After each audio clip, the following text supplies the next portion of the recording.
Hi, my name is AlexisBarrera, and the program that I created was Alabama's Juvenile Arthritis Empowerment Program.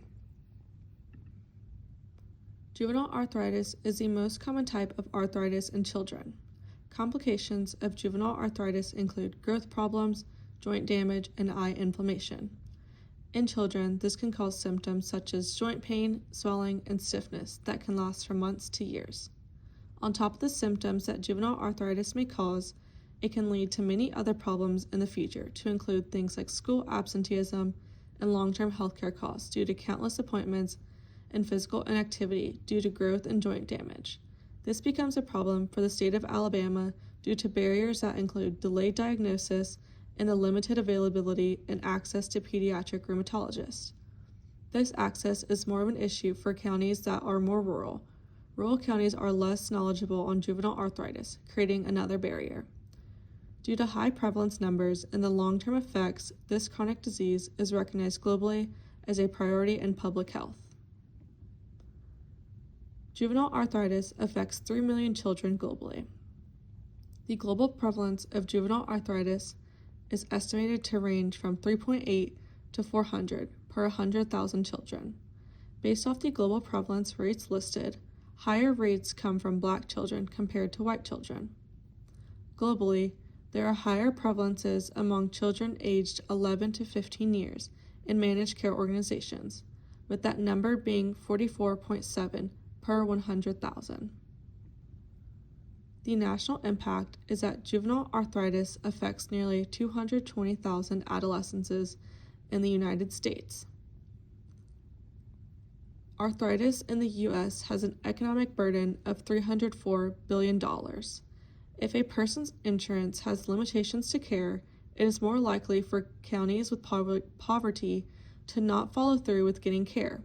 These problems need to be addressed to improve the quality of life for people with juvenile arthritis and to be able to decrease healthcare costs for these individuals. The state impact is that 5,000 children in the state of Alabama are impacted by juvenile arthritis.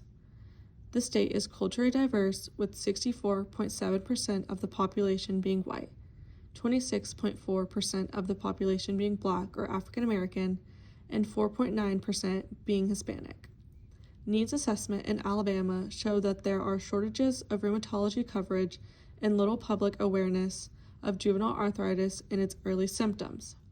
With how diverse the state of Alabama is, this program will have group-based settings in schools kinder through 12th grade, located all over the state.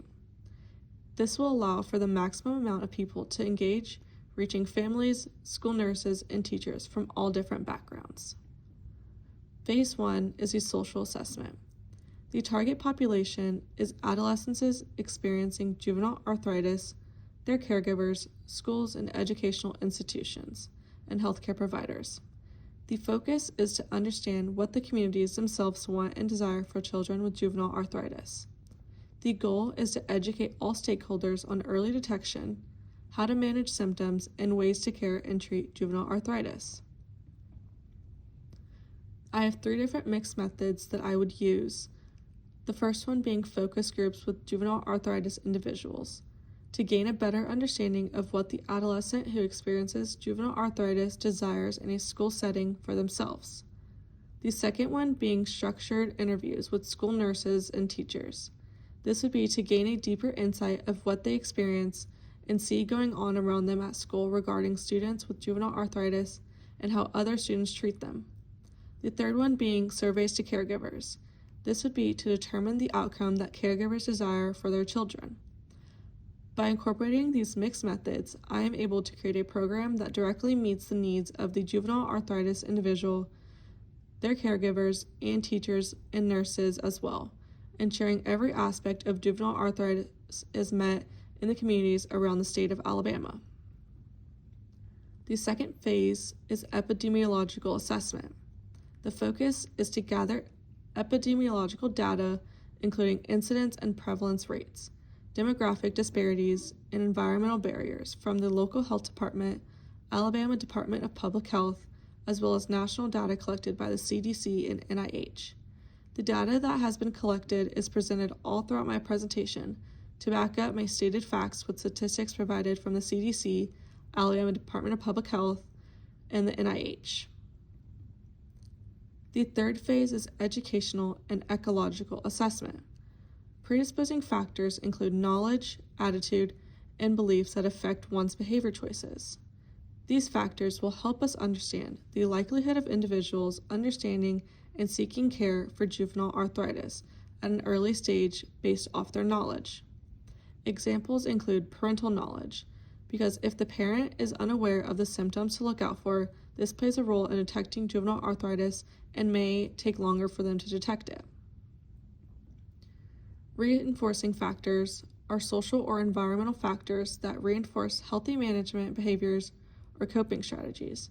Example includes engagement from peers to participate in activities, family members' support and encouragement, and teacher support for participation.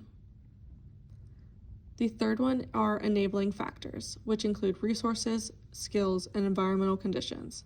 Examples include availability of pediatric rheumatologists, access to school nurses, and insurance coverage. Phase 4 is administrative and policy assessment and intervention alignment. For this, I have included my goals and objectives.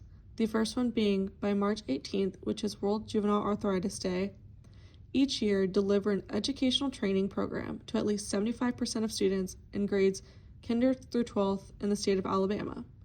The second one being, within a year, increase the proportion of school nurses and teachers who can identify at least 3 early signs of juvenile arthritis by 50%. And then lastly, within 5 years, reduce the average time from symptom onset to diagnosis among children in the state of Alabama by 20%. And then the social cognitive theory focuses on the dynamic interaction between personal, behavioral, and environmental influences.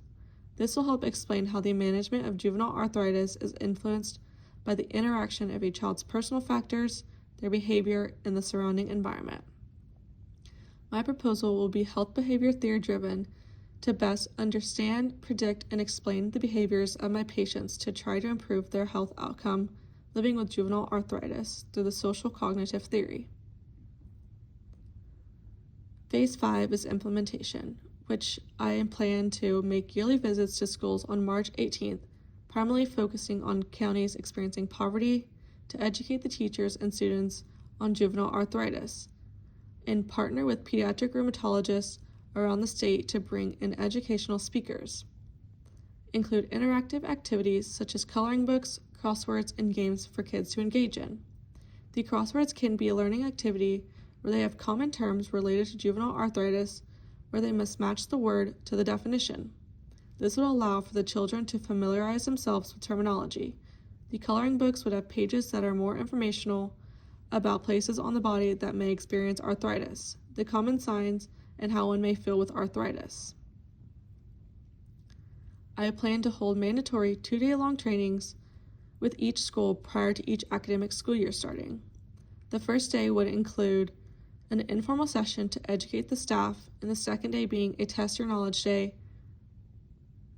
With the knowledge from the training, staff members would then be able to look out for signs and symptoms to support their students. If the school nurse suspects that the student is showing symptoms, they would then need to contact the caregivers of that child to set up a plan going forward for that student. They would be able to suggest medical facilities around the state of Alabama for them to take their child to seek medical help. The last phases are 6 through 8, which include process evaluation, impact, and outcome evaluation. The first one being process evaluation would be to track program adherence, quality and participant responsiveness, and overall high fidelity.